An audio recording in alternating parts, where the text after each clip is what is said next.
Et voilà, du coup, on se retrouve pour l'évaluation sur les nombres décimaux.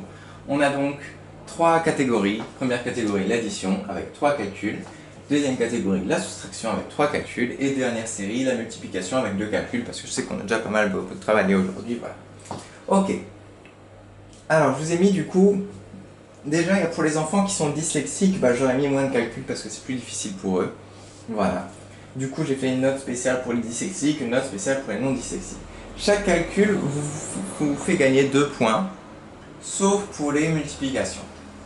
Comment ça marche? Alors en fait, si vous faites une faute toute bête, ou une erreur de calcul, ou vous placez la virgule au mauvais endroit à la fin, etc., ça vous fait perdre 1 point sur le résultat. Et si vous faites plusieurs fautes, c'est-à-dire par exemple une erreur de calcul et la virgule mal placée, ça vous fait 0 du coup, ok? Si vous faites une petite faute, soit la virgule, soit une erreur de calcul, ça vous fait 1 point sur 2.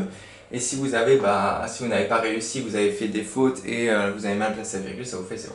Mais si vous avez réussi à faire les calculs sans trop faire d'erreur, et en plaçant normalement la virgule, ça vous fait 2 points. Voilà. Du coup, on a 2, 4, 6, 8, 10, 11, 12, 13, 14, 15, 16, ah oui, 17, 18, voilà.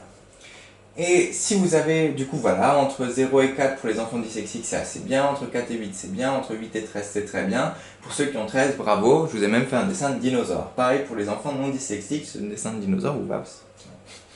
Et voyez, voilà.